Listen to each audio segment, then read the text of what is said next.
అందరికీ నమస్కారం. శ్రీనివాస్ చెప్పే కథలకు మీ అందరికీ స్వాగతం. ఇప్పుడు మనం వినబోయే సీరియల్ 8వ అడుగు ఆఖరి భాగం.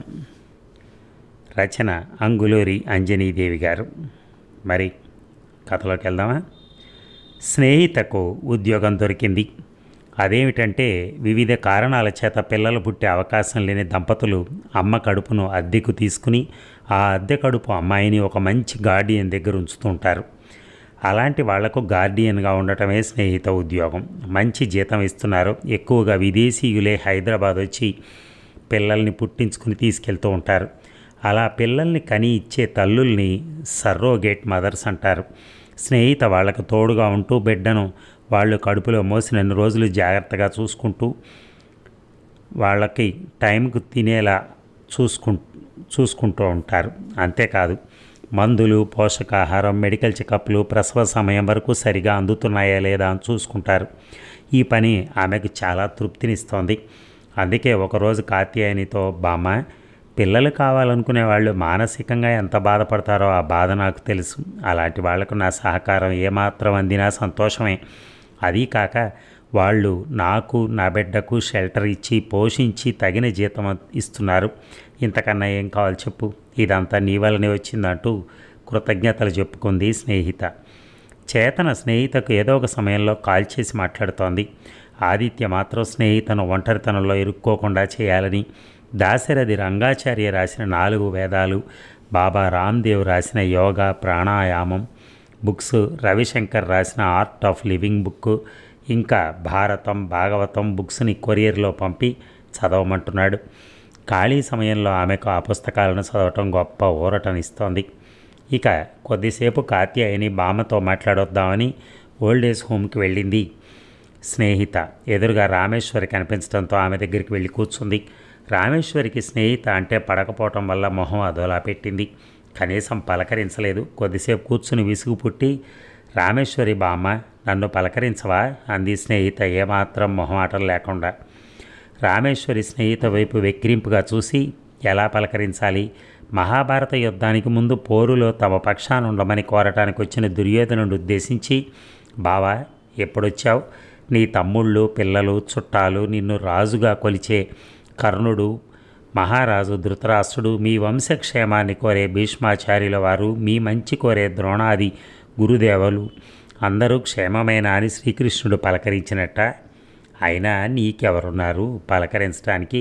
ఉన్నా ఒక్కడు ఎవరికి పుట్టాడో తెలియదు. మొగుడిని వదిలేసి బయటపడ్డావు అంది మొహం మీద కొట్టినట్టు. ఆ తర్వాత కుర్చీలోంచి లేవబోయింది. టక్కీ టక్కీమని మాటలతో ఎంత బాగా కొడతావే బామ్మ, లేవకు, కూర్చో, నీతో మాట్లాడాలి అంటూ ఆమె రెక్కపుచ్చుకుని కుర్చీలో కోలేసింది. ఏముంది నీ దగ్గర నాతో మాట్లాడటానికి అన్నట్టుగా నిర్లక్ష్యంగా చూసింది రామేశ్వరి. బామ్మ, నీదొక మారుమూల పల్లెటూరు. పిల్లలు సంపాదన పరులు కావడంతో వాళ్ళ మీద కేసు వేసి డబ్బు గెలుచుకుని ఆ డబ్బుతో హాయిగా ఈ ఓల్డేజ్ హోమ్లో ఉండగలుగుతున్నావు. ఈ వయసులో నీ గురించి నువ్వు ఇంత బాగా ప్లాన్ చేసుకోగలిగినప్పుడు ఎవరైనా నీలాగే ఉంటారని ఎందుకు అనుకోవు? ప్రతిదాన్ని విమర్శిస్తూ ఎందుకు ఆలోచిస్తావు అంది స్నేహిత. నేనెప్పుడైనా విమర్శించానా? ఎవరిని విమర్శించానో చెప్పు. ఉత్తుత్తి అభాండాలు నా మీద వేయకు అంది ఉరిమి చూస్తూ రామేశ్వరి. మీ స్నేహితురాలు నాగరాణి 1970లో వీరలక్ష్మిని ఎలా కన్నదో మీ అందరికీ తెలుసు. అప్పుడు అందరికన్నా నువ్వే ఎక్కువగా నాగరాణిని పొడిచేదానివట, విన్నాను. పాపం, ఆమె చేసిన తప్పేంటి? ఒక మారుమూల పల్లెటూరులో ఉంటూ భర్తతో తనకు పిల్లల కలక్క గొడ్రాలు అనిపించుకోలేక పక్కింటి మార్తాండునితో ఒక్కరోజు కలిసి ఓ బిడ్డన కంటే మీరంతా బొగ్గలు నొక్కున్నారు. అంత మాయరోగం ఎందుకే మీకు? అలా అని ఆమెను నేను సపోర్ట్ చేయటం లేదు, కానీ ఒక్క స్త్రీ మాతృత్వం కోసం ఎంతగా తప్పిస్తుందో తెలియదా మీకు? పైగా నైతికత అంటూ ఒక పెద్ద లెక్చర్ ఇస్తావు. నైతికత అంటే కొందరు ప్రభుత్వ అధికారులు అవినీతి పరులను సస్పెండ్ చేసి వెంటనే పోస్టింగులు ఇవ్వటమా? ఎక్కడ ఏ అవకాశం దొరికినా అందినంత లాక్కుంటూ రికవరీ లేని ఇళ్ల కుంభకోణాల మీద నామమాత్రపు తనిఖీలు చేస్తూ కోట్లు మిక్కి లక్షలు కక్కటమా? సత్తాను బయట పెట్టేందుకే పరీక్షలు అయిపోయినప్పుడు కోట్ల రూపాయలకు అమ్ముడుపోయి వాటి తాలూకా ప్రశ్నాపత్రాలు లీక్ చేయటమా? పిల్లల చదువుల కోసం నిర్మించిన బడులు క్రమంగా అక్రమార్కుల చేతిలో అంతర్ధానం కావటమా? తల్లిదండ్రులు చెడు అలవాట్లకు బానిసలై పిల్లల్ని పనికిమాలిన వాళ్ళని చేయటమా? ఏది నైతికత? నేను చెప్తా విను. నైతికత అంటే ఒకరికి కష్టం కలిగించకుండా ఉండటం, ఒకరికి నష్టం కలిగించకుండా ఉండటం, ఒకరిని ద్వేషించకుండా ఉండటం. అంతేగాని మీ స్నేహితురాలు నాగరాణి పక్కింటి మార్తాండునితో కూడి తల్లి అవ్వటం నైతికత పోయినట్టు కాదు. అసలే పొల్యూషన్ ఎక్కువై, ఒత్తిడి ఎక్కువై, భర్తలో శుక్రకణాలు లేక ఒక స్త్రీ మాతృత్వం కోసం వైద్య రంగాన్ని ఆశ్రయిస్తే ఇండియాకి పాకిస్తాన్కి యుద్ధం రాదు, ఈ దేశానికి క్షామము రాదు, పేదరికము రాదు, భూకంపాలు సునామీలు రావు అంది స్నేహిత. రామేశ్వరి ఆశ్చర్యపోయింది. అప్పుడెప్పుడో జరిగి అందరం మరిచిపోయిన నాగరాణి విషయం దీనికి ఎలా తెలిసిందని అబ్బురంతో బొగ్గలు నొక్కుకుంది. స్నేహిత ఆమెను చూస్తూ మరీ గట్టిగా నొక్కుకోకు, నిజంగానే ఆ బొగ్గలు లోపలికి పోతాయి, నొక్కుకునే ముందు వయసును కూడా దృష్టిలో పెట్టుకోవాలి అంది. నువ్వు నిజంగానే బరి తెగించావు స్నేహ అంది రామేశ్వరి కోపంగా. నేను బరి తెగించలేదు బామ్మ. ఆరోహు పుట్టినప్పటి నుంచి నీ చూపులు నన్ను గుచ్చుకుంటున్నాయి, బాధ పెడుతున్నాయి. ఆ విషయం నీకు తెలియదు, అవమానించడమే నీ పని. నీకు అర్థం చేసుకోవటం రాదు, కానీ నువ్వు అర్థం చేసుకోవాలి. నీలాంటి వాళ్లతో ఈ లోకానికి చాలా పని ఉంది. మీరు మీ నోటితో ప్రపంచాన్ని శాసిస్తారు, బ్రతుకుల్ని తారుమారు చేస్తారు. ఒక్క మాటలో చెప్పాలంటే వయసుతో సంబంధం లేని న్యాయ నిర్ణేతలు మీరు. కానీ జడ్జిమెంట్ ఇచ్చే ముందు కాలానుగుణంగా వచ్చే మార్పులను కూడా మీరు దృష్టిలో ఉంచుకోవాలి అంది స్నేహిత. నేను నీకు నిజంగానే పిచ్చి పట్టింది. అవును, నీ స్నేహితురాలు డ్రగ్ ఇన్స్పెక్టర్ చేతనకి డాక్టర్ ప్రభాత్తో ఈ నెల 15 పెళ్ళట కదా, వెళ్తున్నావా? మరి వెళ్లే ముందు ఆ అద్దె కడుపు అమ్మాయిని ఎక్కడి నుంచి పోతావు అంది రామేశ్వరి సంభాషణ మార్చాలన్న ఉద్దేశంతో. ఆగు బామ్మ, నన్ను మాట్లాడిని.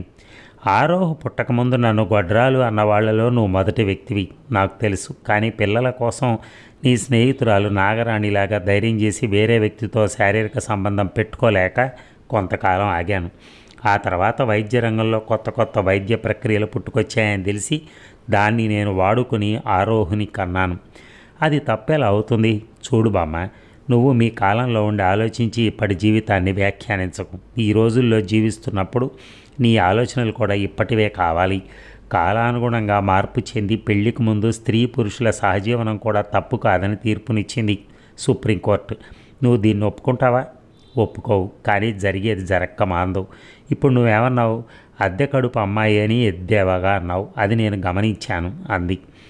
ఆహా, నేనేం అలా అనలేదు. నీకు అదో పని ఉందిగా అన్నాను. నీకు జీతం ఇచ్చి మరీ ఆ పనిని అప్పచెప్పారు కదా విదేశీయులు, మరి దాన్ని ఏం చేస్తావు అన్నాను. అంతే అంది రామేశ్వరి దొంగలా దొరికిపోయి. ఏమీ చేయను. చేతన పెళ్ళికి వెళ్ళి వెంటనే వస్తాను. ఈ లోపల ధీరజకు ఎలాంటి ఇబ్బంది లేకుండా చేసి వెళ్తాను. వరంగల్ వెళ్ళి రావటం ఎంతసేపు చెప్పు అంది. స్నేహిత, నిన్నో ప్రశ్న అడగాలనుంది, కోప్పడవుగా అంది రామేశ్వరి.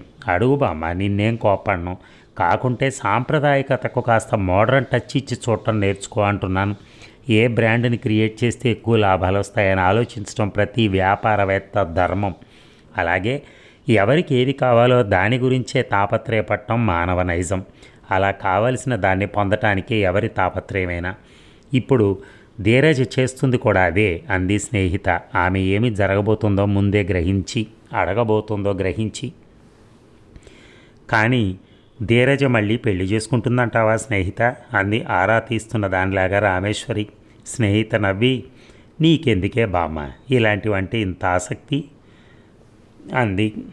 ఆసక్తి పాడ, ఇలాంటి వాళ్ళు కూడా ఉంటారా? వాళ్ళు తిరిగే భూమి మీదనే నేను కూడా తిరుగుతున్నానని ఆశ్చర్యం అంతే అంది. అవునా? ధీరజనే కాదు బామ్మ, ఇంకా కొంతమంది మహిళలు తమ గర్భాశయంలో శిశువులను మోసేందుకు సిద్ధంగా ఉన్నామని ఇంటర్నెట్లో ప్రొఫైల్ పొందుపరుస్తున్నారు. సంతాన సాఫల్య కేంద్రాలు ప్రపంచవ్యాప్తంగా ప్రచారంలో ఉన్నప్పటికీ ఇతర దేశాలతో పోల్చి చూస్తే మన హైదరాబాద్లో కొంచెం చవకగా పని పూర్తవుతుందని ఎక్కువ మంది విదేశీయులు ఇక్కడికి వస్తున్నారు. కేవలం ఖర్చు తగ్గడమే కాకుండా అమెరికాతో పాటు మన భారత్లో కూడా సర్రోగసి చట్టబద్ధం కావటం, అత్యాధునిక వైద్య సౌకర్యాలు, అద్దె తల్లి దగ్గరుండి ఇతరత్ర ఏజెన్సీల వరకు ఇక్కడ మోసాలు లేకుండా జరిగిపోవటం వాళ్ళకి సౌకర్యంగా ఉంది అంది స్నేహిత. రామేశ్వరి ఆసక్తిగా అనిపించి, అవును స్నేహ, నాకో సందేహం. తల్లికి బిడ్డపై సహజంగానే మమకారం ఉంటుంది కదా, 9 నెలలు కడుపులో మోసిన బిడ్డను తిరిగి ఎలా ఇవ్వగలుగుతున్నారు అంది. వాళ్ళు బిడ్డను కనిపెట్టడాన్ని కేవలం ఉద్యోగంగానే భావిస్తున్నారు. సెంటిమెంట్ల జోలికి పోవటం లేదు. సర్రోగేట్ మదర్కి ఇప్పుడు మంచి డిమాండ్ ఉంది. ఇది వ్యాపారం అంతే. ఇది విదేశీ జంటలకు బాగా అనుకూలంగా ఉంది. నిరుపేద అయిన ధీరజ తనకొస్తున్న ఆ డబ్బుతో మధ్యలో ఆగిపోయిన తన మెడిసిన్ చదువును మళ్ళీ కంటిన్యూ చేయాలనుకుంటోంది. అది బామ్మ. ఒక్కొక్కరికి ఒక్కో లక్ష్యం, ఒక్కొక్కరికి ఒక్కో గమ్యం, ఒక్కొక్క ఆలోచన ఉంటుంది. ఇప్పుడు ఏమంటావు చెప్పు అంది స్నేహిత. ఏమీ అన్నాం, కానీ నా స్నేహితురాలు నాగరాణి విషయం నీకెవరు చెప్పారే అంది కుతూహలంగా. హిస్టరీ బుక్లేం తిరగేలేదులే, మీ సమకాలీనులు ఎక్కడున్నారా అని వెతికి పట్టుకున్నాను, వాళ్ళు చెప్పారు. నీ హిస్టరీ కూడా చెప్పారు వాళ్ళు అంది స్నేహిత. బెర్ర బిగుసుకుపోయింది రామేశ్వరి. ఆమెకేదో అనుమానంగా ఉంది. గొంతు తడారిపోతోంది, ముఖంలో రంగులు మారుతున్నాయి. ఆమెను అలా చూస్తుంటే ఉత్సుకత ఎక్కువైంది స్నేహితలో. సస్పెన్స్ను తట్టుకోలేక ఏం చెప్పారు నా హిస్టరీ అంది జీరబోతున్న గొంతుతో రామేశ్వరి. ఆమె ప్రశ్నకు సమాధానం చెప్పకుండా, నేను కొంతమందిని నా సొంత అనుభవంతో బాగా స్టడీ చేశాను బామ్మ. ఎక్కువ శాతం తప్పులు చేసేవాళ్ళు, పాపాలు చేసేవాళ్ళు మాత్రమే తప్పుల్ని ఖండిస్తున్నట్టు నటిస్తూ ఉంటారు. నీతికి సంబంధించిన మాటలను ఎక్కువగా మాట్లాడుతుంటారు. ఎందుకో తెలుసా అంది స్నేహిత. స్నేహిత గొంతులోని గంభీరతకు వణికింది రామేశ్వరి. తడబాటుతో ముఖానికి పట్టిన చెమటను తుడుచుకుంది. ఇంతకీ నేను నా కొడుకుని అడవిరాజు అనే దొంగస్వామికి కన్నానన్న విషయాన్ని ఈ స్నేహిత తెలుసుకుందాయే అని మనసులో అనుకుంటూ నేల చూపులు చూస్తోంది. ఆ భయంతో రామేశ్వరి గుండె ఆగిపోయేలా ఉంది. ఊపిరి బిగబట్టి కూర్చుంది. కొన్ని సందర్భాల్లో తప్పు చేసిన వాళ్ళనే భయం ఎక్కువగా కృంగదీస్తుంది. ఈవిడ గారికి ఇంతకన్నా డోసు ఎక్కువైతే చచ్చి ఊరుకుంటుంది అని గ్రహించి, కాత్యాయని బామ్మ అంటూ అక్కడి నుంచి లేచి లోపలికి వెళ్ళింది స్నేహిత. రామేశ్వరి నెమ్మదిగా ఊపిరి పీల్చుకుంటూ లోగడ తన అత్తగారు చెప్పకముందే అడవికి వెళ్ళి కట్టెలు తేటం మరోసారి గుర్తు చేసుకుంటూ కూర్చుంది. తను చేసిన తప్పుని కప్పిపుచ్చుకోవటం కోసం ఇతరుల్ని చెడ్డవాళ్ళుగా చిత్రించి చెప్పడం గుర్తొచ్చి పశ్చాత్తాపంతో ఆమె గుండె నుగ్గు అయింది. ఇక హేమేంద్ర ఆ రోజు నుంచి వాయిదాల ప్రకారం కోర్టుకు అటెండ్ అవుతూ ఉన్నాడు. ఆ కోర్టు ఆవరణలో కొంత భాగం ఎక్కడ చూసినా కూనీలు చేసిన వాళ్ళు, రేపులు చేసిన వాళ్ళు, దొంగతనం చేసిన వాళ్ళు, తప్పతాగి భార్య తలను పగలగొట్టిన వాళ్ళు, భూమి తగాదాల్లో ఇరుక్కున్న వాళ్ళు, పొలంలో నీటి కాలువల దగ్గర గొడవలు పడి బరిసెలతో పొడుచుకుని ప్రాణం పోక రాక వచ్చి కేసులు పెట్టుకున్నవాళ్ళు, అమ్మకు అన్నం పెట్టే దగ్గర తేడాలు వచ్చి తన్నుకుని పౌరుషాలకు పోయే లాయర్లను కలవటానికి వచ్చిన వాళ్ళు ఒక్కరేమిటి, అంతా కలగాపులగంగా కలిసిపోయి చికాగ్గా ఉంది హేమేంద్రకి.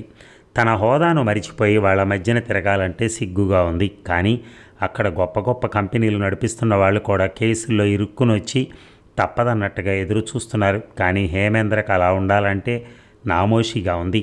ఆ నేరస్తుల మధ్యన తాను ఒకడిగా తిరగటం అవమానంగా ఉంది. లాయర్ చెప్పిన శిక్ష గుర్తొచ్చి భయంగా ఉంది.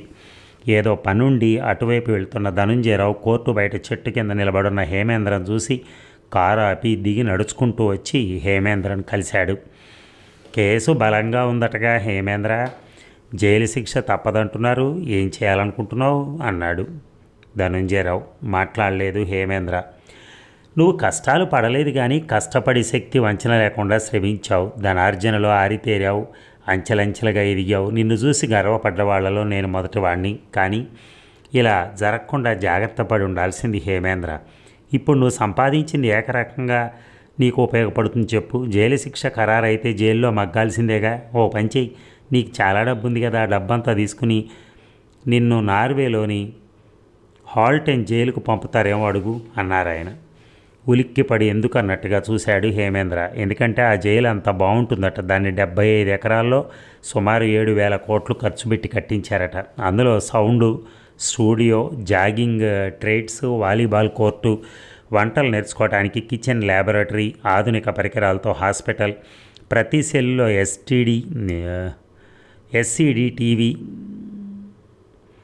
15 సెల్లులకు కలిపి ఒక లివింగ్ రూము, కిచెన్ ఉంటాయట. ఖైదీలకు మానసిక ఉల్లాసాన్ని కలిగించడానికి గోడల మీద కొన్ని వందల పెయింటింగ్స్ ఉంటాయట.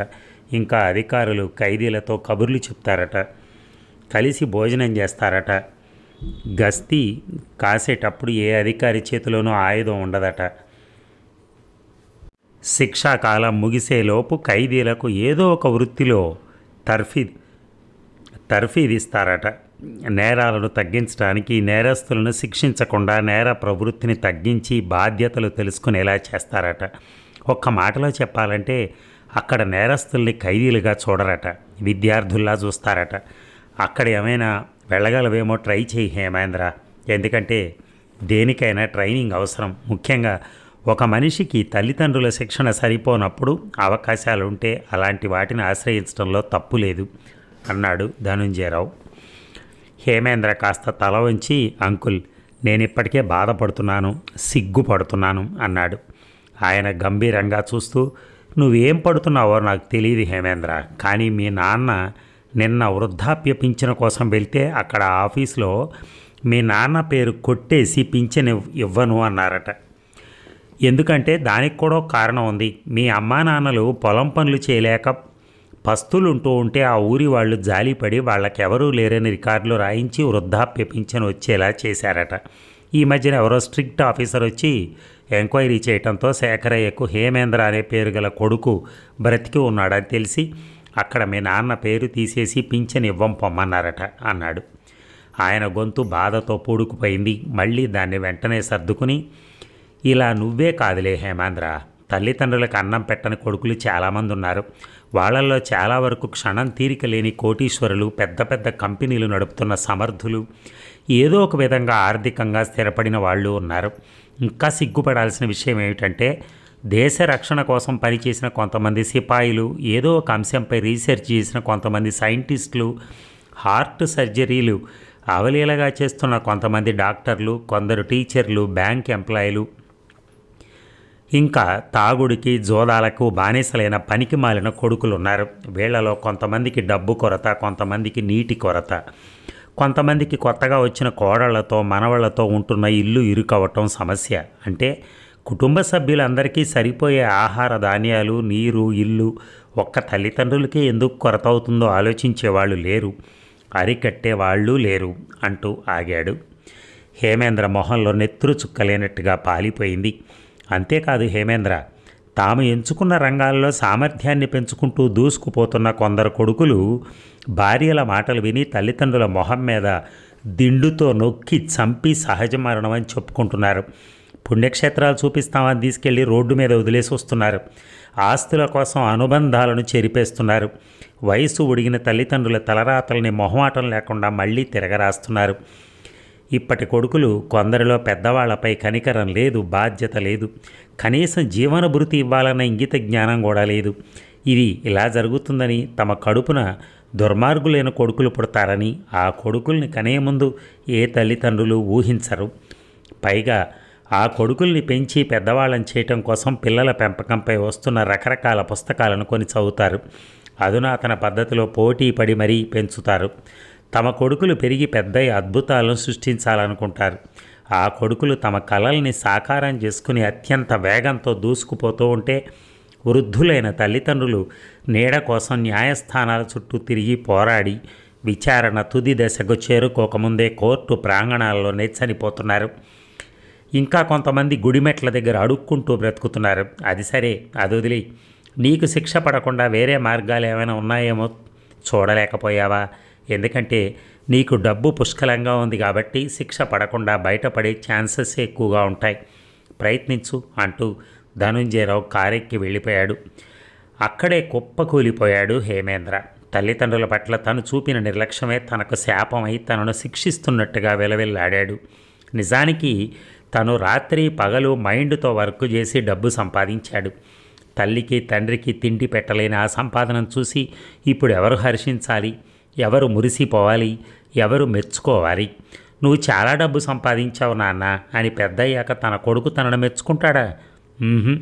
అప్పుడు తనను కూడా సంపాదించుకుంటాడు. కాబట్టి మా నాన్నకి తినటానికి ఎక్కువై కడుపు పట్టక మిగిలింది వదిలేసి వెళ్ళాడు అనుకుంటాడు. భార్య పొగడదు, ఎందుకంటే తన భర్త సంపాదనే ధ్యేయంగా పెట్టుకుని ఆ తర్వాత దాన్ని వ్యసనంగా మార్చుకుని ఒక్కరోజన్నా తనతో సరిగ్గా గడపలేదని అసంతృప్తితో వాపోతుంది.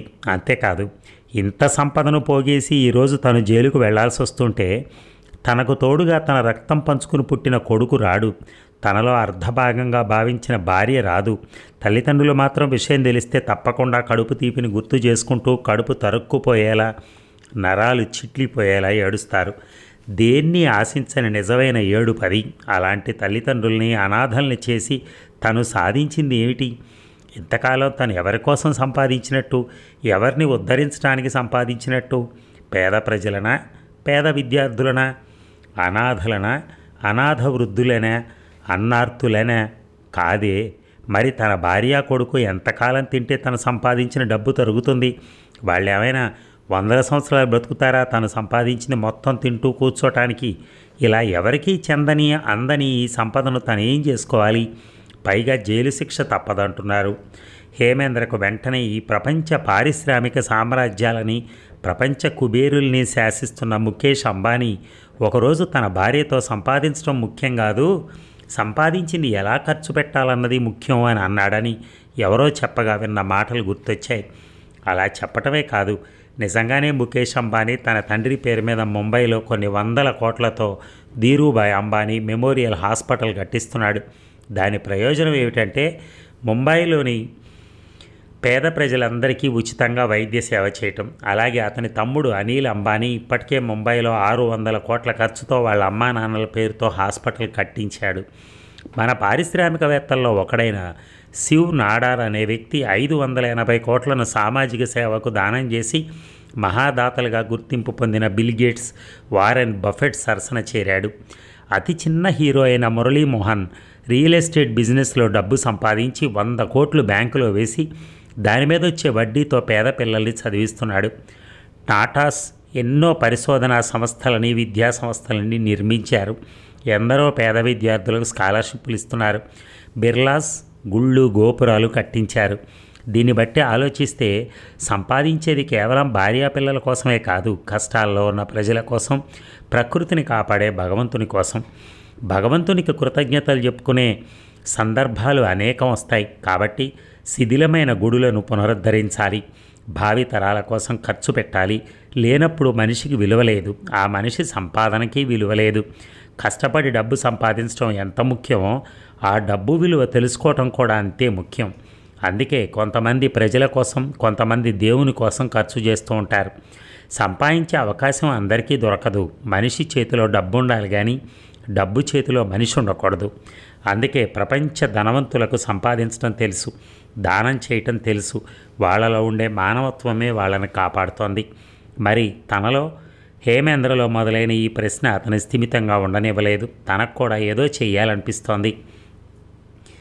కోర్టు నుంచి ఇంటికి వెళ్ళగానే సిరిప్రియను బాబుని తీసుకుని తన తల్లిదండ్రుల దగ్గరికి వెళ్ళాడు. వాళ్లకు వెంటనే తన ఇంటికి తీసుకొచ్చుకున్నాడు. భర్తలోని మార్పుకి సిరిప్రియ, బాబు సంతోషించారు.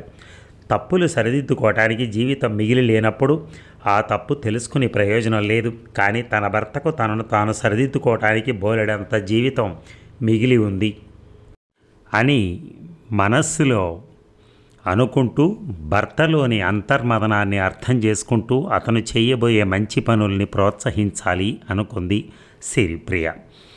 ఆలోచిస్తూ పడుకున్న హేమేంద్రకు నిద్ర లేవగానే ఈ శిక్ష నుంచి నాకు విముక్తి రావాలి, కానీ నాణ్యమైన మందులను సరసమైన ధరలకు అమ్మి ఈ దేశంలో ఒక మంచి సంస్థాధిపతిగా సేవ చేస్తానన్న ఒక మంచి సంకల్పం వచ్చింది. అతను ఏ క్షణంలో అలా అనుకున్నాడో కానీ హేమేంద్ర పెట్టుకున్న అడ్వకేట్కి మంచి ఆలోచన వచ్చింది. హేమేంద్రను చూడగానే నీకు శిక్ష పడకుండా ఉండాలంటే కేసు బుక్ చేసిన మందు మీద ఎంత ఎక్కువ డబ్బు వస్తుందో ఆ డబ్బును చట్ట ప్రకారం NPPA నేషనల్ ఫార్మాస్యూటికల్ ప్రైసింగ్ అథారిటీకి చెల్లించు హేమేంద్ర అంటూ సలహా ఇచ్చాడు అడ్వకేట్. అలాగే సార్ అంటూ ఒప్పుకున్నాడు హేమేంద్ర. వెంటనే ఆ డబ్బుని NPPAకి చెల్లించి అట్టి రసీదులు కోర్టు వారికి చూపించి కేసునిచ్చి బయటపడ్డాడు హేమేంద్ర. ఇక ఆ క్షణం నుంచి హేమేంద్ర తన మనసులో అనుకున్నట్టే నాణ్యత గల మందుల్ని తయారు చేసి ఇంతకుముందున్న పాపులారిటీని ఉపయోగించి సంపాదిస్తున్నాడు. పేద ప్రజల కోసం ప్రతి జిల్లాలో నెలకు ఒకరోజు కంపెనీ తరపున క్యాంపులు నిర్వహిస్తూ పేద ప్రజలకు అండగా ఉంటున్నాడు. డ్రగ్ ఇన్స్పెక్టర్ చేతన తన భర్త ప్రభాత్తో అప్పుడప్పుడు హేమేంద్ర చేస్తున్న మంచి పనులను కథలుగా చెప్తుంటే విని ఆశ్చర్యపోతూ ఉంటాడు. నువ్వు చెప్తున్నది నిజంగా ఒకప్పటి నా ఫ్రెండ్ హేమేంద్ర గురించేనా అని అడుగుతూ ఉంటాడు సరదాగా చిరునవ్వుతో. అంతేకాదండి, పలానా హేమేంద్రకు మా సిరిప్రియనిచ్చాం, మా సిరిప్రియ హేమేంద్ర భార్య అని మా వాళ్ళంతా పొగుడుకుంటూ మురిసిపోతూ ఉంటారు తెలుసా అంటుంది చేతన. ఆ తర్వాత ఆమెను మాట్లాడనివ్వకుండా ప్రేమగా బంధిస్తూ ఉంటాడు డాక్టర్ ప్రభాత్. ఇక చేతన హేమేంద్ర కొడుక్కి ఆరోకి ఒకేసారి గిఫ్ట్గా 2 చిన్న చిన్న సైకిళ్ళు తెచ్చిచ్చింది. వాళ్ళు వాటిని ప్రాక్టీస్ చేస్తూ ఇంటికి ఎవరొచ్చినా ఇది చేతన ఆంటీ ఇచ్చిన గిఫ్ట్ అని ముద్దుగా చెప్తూ ఉంటారు. ఆరోహ్ సైకిల్ తొక్కుతున్నాడు. ఆరోహ్ని రోడ్డు మీదకు పోనీయకుండా అదుపు తప్పి సైకిల్ మీద నుంచి కింద పడిపోకుండా జాగ్రత్తగా చూసుకుంటూ FM రేడియోలో వస్తున్న ధీర ధీర ధీర మనసాగలేదురా, చేరరా రసూర సొగసందుకోర ఏకవీర ధీర, శశిముఖితో సింహమే జంట గడితే మనమేగా, కుసుమముతో ఖడ్గమే ఆపగా మగసిరితో అందమే అంటు కడితే అంతేగా. పాటను వింటోంది ధీరజ. ఆమెకు ఆ పాట అంటే చాలా ఇష్టం. ఆ పాట ఎప్పుడు వినిపించినా చెవులతో గుటకేసి తాగుతున్నట్టు వింటుంది. అంతలో తనకేదో సందేహం వచ్చి ఆరోహ్ డ్రెస్సులను ఐరన్ చేస్తూ లోపల ఉన్న స్నేహితు దగ్గరికి వెళ్ళింది ధీరజ. ఆరోహ్ను గమనించడం కోసం మధ్య మధ్యలో బయటికి తొంగి చూస్తూ, స్నేహితక్క, మగధీర అంటే గుర్రం మీద స్వారీ చేసుకుంటూ వచ్చే మగవాళ్ళని మాత్రమే అంటారా? ప్రస్తుతం మన కళ్ళ ముందు తిరుగుతున్న అబ్బాయిలను అనరా అంది. ధీరజలో చాలా అనుమానాలున్నాయి. ఈ మధ్యన గర్భంతో ఉన్నవాళ్ళు ఆడవాళ్ళు ఎక్కడ కనిపించినా వాళ్ళు కూడా తనలాంటి సర్రోగేట్ మదర్లే అనుకుంటోంది. మగవాళ్లతో ఆడవాళ్ళకు అసలు పనే లేదనుకుంటోంది. స్నేహితుకి అది అర్థమై చచ అలాంటిది ఏం లేదు ధీరజ. ప్రస్తుతం చాలామంది అబ్బాయిలకు ఏ రంగంలో కూడా కంప్యూటర్ లేనిదే వర్కౌట్ కావట్లేదు. ఆ కాలంలో అశ్వం మీద తిరిగే మగవాళ్ళకి ఎంత విలువ ఉందో ఇప్పుడు కంప్యూటర్ ముందు కూర్చున్న అబ్బాయిలకి అంత విలువ ఉంది. అశ్వాలు పోయి కంప్యూటర్లు వచ్చాయి. కాకపోతే వాతావరణంలో పొల్యూషను, మానసిక ఒత్తిడి వల్ల అక్కడక్కడ అబ్బాయిల్లో పిల్లలు పుట్టించగలిగే శుక్రకణాలు లోపిస్తున్నాయి. అంత మాత్రాన వాళ్ళు మగధీరులు కాదనటానికి లేదు. చూడు ధీరజ, జీవితం లోతుల్లోకి పోయి మనం మాట్లాడుకోవద్దు. ఎందుకంటే జీవితం అంటేనే ఒక రహస్యంతో కూడిన రాజీ అంది. అర్థం కానట్టుగా చూసింది ధీరజ. ధర్మార్థ కామ మోక్షాలు అని ఒక సూక్తి ఉంది. అందులో ధర్మం, అర్థం, కామం, మోక్షం అని 4 ఉన్నాయి. అవి నువ్వు వినుండవు.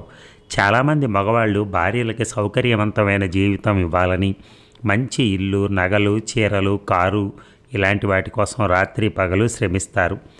ఆ శ్రమతో అలసిపోయి భార్య పట్ల తన బాధ్యత అయిపోయినట్టుగా తృప్తి పడుతూ ఉంటారు. అంటే నేను చెప్పిన సూక్తిలో 2వది పరిపూర్ణంగా చేశారు, 3వది మర్చిపోయారు, 4వది ఎవరు చూడొచ్చారు, అది ఎప్పుడో చచ్చే ముందు ఆలోచించుకోవచ్చులే అనుకుంటారు. ఈ లోపల ఏదో ఒక టైంలో పిల్లలు పుట్టి వాళ్ళతో పాటే తింటూ కార్లలో తిరుగుతూ పెరుగుతూ ఉంటారు. ఇలా అని వాళ్ళు సుఖంగా లేరనుకోవద్దు. వాళ్ళు ఏది కావాలనుకుంటారో అదే వాళ్ళ దృష్టిలో సుఖం అంది స్నేహిత. అవునా అన్నట్టుగా ఆశ్చర్యపోయి చూసింది ధీరజ. అవును, వాళ్ళు కేవలం బ్రతుకుతున్నారు, జీవించటం లేదు. బ్రతకటం వేరు, జీవించటం వేరు. ప్రపంచానికి తెలియకుండా మనసులో ఫీల్ అవుతూ బ్రతికే కోట్లాది మందిలో వాళ్ళొకరు. నిజానికి ఎంతమంది భర్తలు భార్యలకు ఆనందాన్ని ఇస్తున్నారు, భార్యల నుంచి పొందుతున్నారు? 90% భార్యాభర్తలు ఏ ఉద్రేకాలు లేకుండా గౌరవంగా, గంభీరంగా, గుంభనంగా, యాంత్రికంగా తమ దాంపత్య జీవితాన్ని సాగిస్తూ ఉంటారు. భార్యలు భర్తలో ఏం కోరుకుంటారో కొంతమంది భర్తలకు తెలియదు, తెలిసినా నటిస్తారు, సాధ్యం కాక, సామర్థ్యం లేక. భర్తలు భార్యల్లో ఏం కోరుకుంటారో కొంతమంది భార్యలకు తెలియదు, తెలిసినా నటిస్తూ సాధిస్తూ ఉంటారు.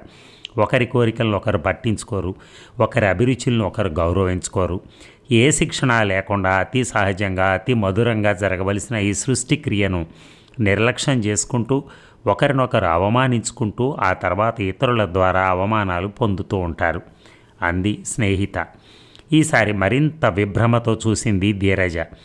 పిల్లలు పుట్టడమే జీవిత పరమార్థం కాదు. అలా అని పిల్లలు వద్దని కాదు, పిల్లలు కావాలి. కానీ భార్యాభర్త అన్నాక ఒకరినొకరు వేలెత్తి చూపుకోకుండా, పెలుసుగా మాట్లాడుకోకుండా, నిత్యం ముద్దు ముచ్చటతో ఒకరినొకరు అభిషేకించుకోవాలి, ఒకరినొకరు నీరాజనం పట్టుకోవాలి అంది స్నేహిత. స్నేహిత మాటలు బాగా నచ్చి, అక్క నువ్వు ఐరన్ బాక్స్ పక్కన పెట్టొచ్చి ఇలా వచ్చి నిలబడు, నీకొకటిస్తాను అంది. ఐరన్ బాక్స్ పక్కన పెట్టి ఏమిస్తావు అంది నిలబడి స్నేహిత. వెంటనే స్నేహితను హక్ చేసుకుని స్నేహిత బుగ్గ మీద ముద్దు పెట్టుకుంది ధీరజ. ఈ లోపల ఆరోహ్ గుర్తొచ్చి ఆరోహ్ ఎక్కడున్నాడు అని బయటికి చూసి వెంటనే ఆరోహ్ అంటూ కేకేసింది ధీరజ. ఆరోహ్ సడన్గా సైకిల్ టర్న్ తిప్పి ఏమిటన్నట్టుగా ధీరజ వైపు చూశాడు. ధీరజ ఆరోహ్ను అలా ఎందుకు పిలిచిందో స్నేహితకు అర్థం కాక గబగబా 2 అడుగులు ముందుకేసి ఒడ్డును తాకి వెనక్కి వెళ్ళి ఆగిన అలలా నిలబడింది. కారు దిగి లోపలికి వస్తున్న భువనేష్ని ఆరోహ్కి చూపిస్తూ, ఆరోహ్ మీ నాన్నగారు వస్తున్నారు చూడు అంది ధీరజ. భువనేష్ని ఎప్పటి నుంచో చూసింది దానిలా. భువనేష్కి అర్థం కాలేదు. ఈ అమ్మాయికి నేనెలా తెలుసు అనుకుంటున్నాడు. కానీ మీ నాన్నగారు అన్న పదం భువనేష్ని ఎద తాకి పురి విప్పి ఆనందనాట్యం చేస్తున్న నెమలిలా ఫీల్ అయ్యాడు. నాన్న అన్న పదాన్ని మించిన పదం లేదు. ఒక మగవాడికి ఆ పదం ఇచ్చే తృప్తి ఎందులోనూ రాదు. అయినా ఆరోహ్కి తండ్రి తనే అని ఈ అమ్మాయికి ఎలా తెలుసన్న అనుమానం మళ్ళీ రాగా, డాడీ అంటూ చేతిలో ఉన్న సైకిల్ కింద పడేసి ఒక్క ఉదుటున వెళ్ళి భువనేష్ను చుట్టుకున్నాడు ఆరోహ్. వెంటనే ఆరోహ్ని ఎత్తుకుని లోపలికి నడుచుకుంటూ వస్తున్న భర్తను చూస్తూ శిల్పంలా నిలబడింది స్నేహిత. స్నేహితకు ఒక అడుగు దూరంలో నిలబడి ఆమెనే చూస్తూ చాలా ఇష్టపూర్వకంగా, బాగున్నావా స్నేహిత అన్నాడు భువనేష్. స్నేహిత ఒక ఇంచి కూడా కదలకుండా అక్కడే నిలబడి అంది. ఈ లోపల ధీరజ ఆరోహం తీసుకుని కిచెన్లోకి వెళ్ళింది. భువనేష్ కళ్ళు చుట్టూ కలియ చూశాయి. ఎదురుగా ఉన్న టేబుల్ మీద తను స్నేహితతో కలిసి దిగిన డిజిటల్ ఫోటో అతిథులను ఆహ్వానిస్తున్నట్టుగా అందంగా కనిపిస్తోంది. అప్పుడు అర్థమైంది భువనేష్కి తనే ఆరోహ్ తండ్రి అని ఆ అమ్మాయికి ఎలా తెలిసిందో.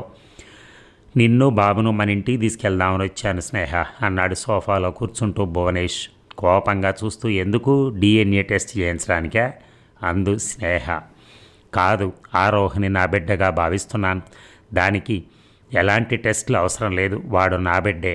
ఆరోహ్ వల్ల సమాజంలో ఒక తండ్రిగా నాకెంత గౌరవం పెరిగిందో నాకు తెలుసు. దానికి కారణం నువ్వే. కేవలం నన్ను కాపాడటం కోసమే నువ్వు ఒక నిజాన్ని సమాధి చేసి ధైర్యం చేసి మంచి నిర్ణయం తీసుకున్నావు. అందుకు నేను నీకు థ్యాంక్స్ చెప్పుకోవాలి. ఇక ముందు నా ప్రతి అడుగు నీతోనే, ప్రతి అనుభవం ప్రతి ఆలోచన నీతోనే పంచుకుంటాను. నీ మీద గౌరవంతో ఇష్టంతో అంటున్న మాటలివి. నువ్వు నాకు కావాలి, నాతో రా, వెళ్దాం ప్లీజ్ అన్నాడు భువనేష్. అలా రావటం కుదరదు అంది స్నేహిత అదిరిపాటును అణుచుకుంటూ. ఎందుకు అన్నాడు. ఇక్కడ ధీరజకు ఇబ్బంది అవుతుంది అంది తేలిగ్గా ఊపిరి పీల్చుకుని. ఓ అదే, నీ ప్లేస్లో ఎవరో ఒకరిని వెంటనే ఏర్పాటు చేస్తాం. నువ్వు ఇప్పుడు బాబుని తీసుకుని నాతో బయలుదేరు. ఇంట్లో వాళ్ళు మన కోసం ఎదురు చూస్తున్నారన్నాడు. అక్కడికి వచ్చాక ఆ ఇంట్లో నేను మళ్ళీ అదే ఇబ్బందిని ఎదుర్కోవాల్సి వస్తుందేమో. నన్ను ఇలాగే ఉండనివ్వండి అంది. ఒక మనిషిలో జెనెటికల్గా గొప్ప లక్షణాలు వచ్చినా వాతావరణ ప్రభావం వల్ల ఆ లక్షణాలు సంకుచితంగా మారే అవకాశాలున్నాయని, ఆరోహిని అలాంటి వాతావరణానికి దూరంగా ఉంచాలని అదే ఆమె తాపత్రయం, అదే ఆమె ఉద్దేశం. కానీ అతను ఎటో చూస్తూ, మనం ఇక ముందు ఇక్కడ ఉండటం లేదు. నన్ను మా కంపెనీ తరపున విజయవాడ పంపుతున్నారు. ఇక ముందు మనం ఉండబోయేది విజయవాడలో అన్నాడు. నిజానికి అలా వెళ్ళాలని అతనే నిర్ణయించుకున్నాడని ఎవరికీ తెలియదు. కొన్ని నిజాలను సమాధి చేయటం వల్ల 10 మంది సంతోషిస్తారని తెలిసినప్పుడు అలా చేయటం తప్పు కాదు అనుకున్నాడు. స్నేహిత మౌనంగా చూస్తోంది. స్నేహిత వైపు స్థిరంగా చూస్తూ, చూడు స్నేహ, పెళ్లిలో మంత్రాలు చదువుతూ భర్తతో భార్యను 7 అడుగులు నడిపిస్తారు. ఆ అడుగుల కోసం చదివే మంత్రాలు చాలా శక్తివంతమైనవి, శాస్త్రోక్తమైనవి. కానీ నువ్వు ఏ మంత్రాలు లేకుండా, ఏ శాస్త్రం చెప్పకుండా శక్తివంతమైన అడుగు వేశావు. అది నువ్వు వేసిన 8వ అడుగు. ఆ అడుగు వల్ల ఆరోహ రూపంలో అద్భుతమైన సృష్టి జరిగి ఆరోహ వచ్చాడు. మన వంశాంకురమై నిలిచాడు. అంతేగాని ప్రపంచ వినాశనం జరగలేదు. నువ్వు చేసింది నా దృష్టిలో తప్పు కాదు అన్నాడు భువనేష్. ఆరోహ్తో కారెక్కి కూర్చుంటూ, ఒకసారి కాత్యాయని బామ్మతో కలిసి వెళ్దామండి అంది స్నేహిత. అలాగే అంటూ కుడి చేత్తో స్టీరింగ్ పట్టుకుని ఎడం చేత్తో ఆరోహుల తల నిమిరి చుంబించి వదిలాడు. కారు రోడ్డుపై స్మూత్గా ప్రయాణిస్తోంది. అదండి కథ చివరికి సుఖాంతమైంది. వాళ్ళిద్దరూ కలిశారు, భార్యాభర్త. హ్యాపీగా ఉంది స్టోరీ.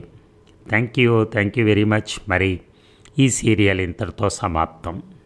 త్వరలో మరొక సీరియల్తో మీ ముందుకు వస్తాను. Thank you.